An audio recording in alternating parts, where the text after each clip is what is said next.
May isa nga banag nga na-realize ko lately, pang GPT pa na ganna duino pa ng tarakin tayo itibagay tayo ket aji makon ko ng consistency tagamin na duti ag commit nga ag diet ket ano gabutan imos ti makan kasjay ay ket hanlata mapigilan makatalo rice makaupat nga rice tapos minantika pa di sida wenno na cholesterol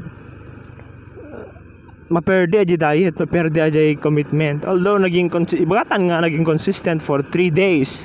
2 days kasjay. Ngimhan nga gaputahan nga naging consistent kit na perdi. Oh lata. Manulata nga mano nga bulanin ang pinagbalbaliwan iti bagina wenno kilo na. Kasimit lang iti water therapy mo ko na. Nag water therapy na kamit kay. Gumatang dakil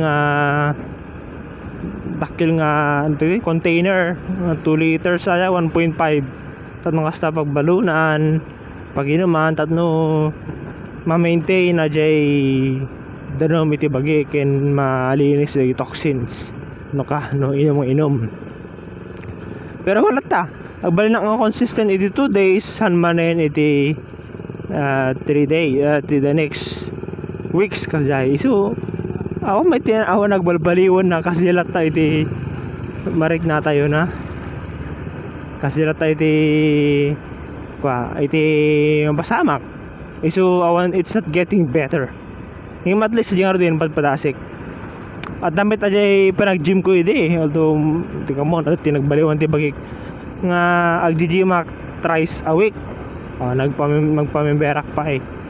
ngayon man niya naging consistent naging 2 bulan lang sa sa kagudwa tagsipod nagka-COVID kami so na-stop odori di akong piasawak nag-stop so matik na-achieve aja kahit mo nga ma-achieve kaput aja inconsistencies 100 pa balin niya ag-gymak tatat di makadomingo for the 1 month makadomingo ag-gymin iso iti gym ko for the 1 month wala ta magbaliwan na dori isa kadsad ko ti bagkatik ti inaldaw nga makadomingo 50 pounds or 100 pounds so kayak in 1 month ay in 1 week for 1 month ajay na nga sa tipan naka-gym ko wala ta hanya ma-achieve the desired result iti bagi ken iti muscles wenno iti health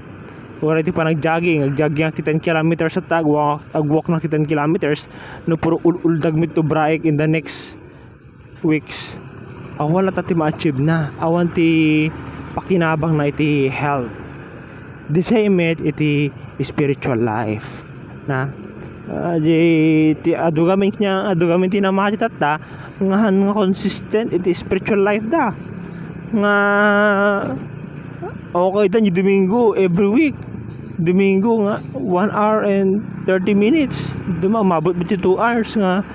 Sunday services handa pa yung maki-fellowship tagap apurada agawid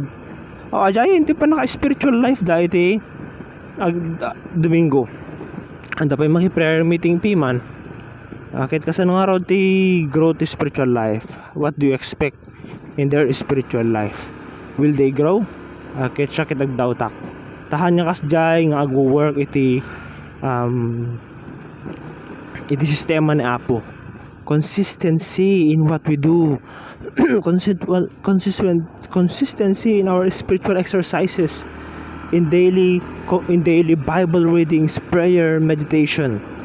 iso ti kasapulan tayo tatlong kasta makita tayo ag-grow tayo iti Christian life adu kami iti agkokwa lang adu kami iti agbe-base lang iti one time experience iso dagiti aggagatil nga pan dagiti camps aggagatil nga pan dagiti seminars aggagatil nga pan kadagiti revival meetings sa kunada ngem haan damit niya agbali niya consistent iti Bible reading iti prayer iti family fellowship what would you expect nagkuriritig iti spiritualan niya panagbiagda awan ti pa naggrow na awan iti maalad ang nasaya at naggrow kasi sila tayo so dito tao nga attend nga attend iti adu nga event iti churches adu nga event iti siguro body of Christ haan nga go grow iti pamamati ta tagsipod nakabase da kayan ti big events dagay minsanan nga events iti spiritual life haan yan ti daily and faithful seeking of the Lord Jesus Christ in their quiet times. Sapay lang kuma sarak-sarakin nyo na nga po sapay lang kuma nga hangkay lang mo content iti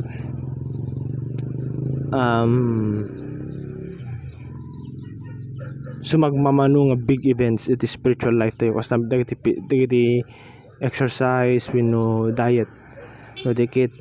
agpalinting bit lang consistent iti spiritual exercises because kung natin scriptures bodily training profits a little but godliness is a great gain. So practice to be godly in your quiet times, in the secret moments. Practice it when nobody sees it, when nobody is praising you, when timang daydaw ka mapapalakpakan ka. Be faithful in those times every day. Tano, pada-pada tayo grow, pada-pada tayo umadalim, hindi pa nakamu kinapos Kristo manlubot tayo. Itaag kang taak, kang tatiragsak, tamanipod singyen, nagundot lawag, apuag serbiyak,